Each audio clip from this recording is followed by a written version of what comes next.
വലിയ എല്ലാവർക്കും തോന്നിയ പോലെ വലിയ സന്തോഷം. ചെറിയൊരു വിഷമത്തിൽ നിന്നാണ് നാട്ടിൽ നിന്ന് പോയത്. നാട്ടിലെ ട്രിവാൻഡ്രത്തെ കളി വിചാരിച്ച പോലെ നന്നായിട്ട് ചെയ്യാൻ പറ്റാത്തൊരു വിഷമത്തിൽ ആണ് ഇവിടെ നിന്ന് പോയത്. പക്ഷെ ഇത്രയും ഭയങ്കര ഒരു ട്വിസ്റ്റ് ഉണ്ടാവുന്ന ആ സമയത്ത് പ്രതീക്ഷിച്ചില്ല. അപ്പോൾ വലിയ സന്തോഷം.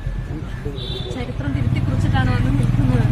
അതെ, മലയാളികൾ ഒന്നടങ്കം അഭിമാനത്തോടെയാണ് തങ്ങളുടെ ഈ വരവ് കാത്തിരുന്നത്. എന്താണ് മലയാളി ആരാധകരോട് പറയാനുള്ളത്? പറയാൻ വാക്കുകളില്ല. ഇപ്പം മാത്രമല്ല, എന്നെ ടീമിൽ എടുക്കാത്തപ്പോഴും ടീമിൽ ഉള്ളാവുമ്പോഴും പെർഫോം ചെയ്യാത്തപ്പോഴും നമ്മുടെ കുറേ സെറ്റ് ബാക്സിലാണല്ലോ നമ്മുടെ നാട്ടുകാർ എപ്പോഴും കുറച്ച് കൂടുതൽ കൂടെ നിന്നിട്ടുള്ളത്.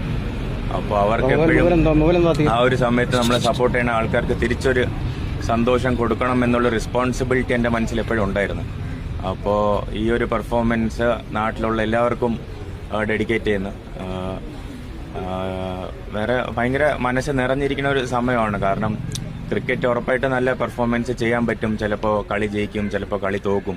പക്ഷെ ഇത്രയും ആൾക്കാരുടെ ഇത്രയും ജെന്യുവൻ സപ്പോർട്ടും ഇത്രയും പ്രാർത്ഥനകൾ കാണുന്ന കുറേ വീഡിയോസും കുറേ മെസ്സേജസും കുറേ റീൽസും വീട്ടിൽ വൈഫ് കാണിച്ചു തരുന്നുണ്ട്. അപ്പോൾ അത് കാണുമ്പോൾ എനിക്ക് ഭയങ്കര എന്താ പറയുക, കണ്ണൊക്കെ നിറഞ്ഞു പോകുന്നുണ്ട്. അപ്പോൾ അത്രയും സ്നേഹം എനിക്ക് അറിയിക്കുന്നുണ്ടോ എന്ന് പോലും എനിക്ക് അറിഞ്ഞുകൂടാ. പക്ഷെ അതിന് എന്നെ ഇത്രയും സ്നേഹിക്കുന്ന എല്ലാവർക്കും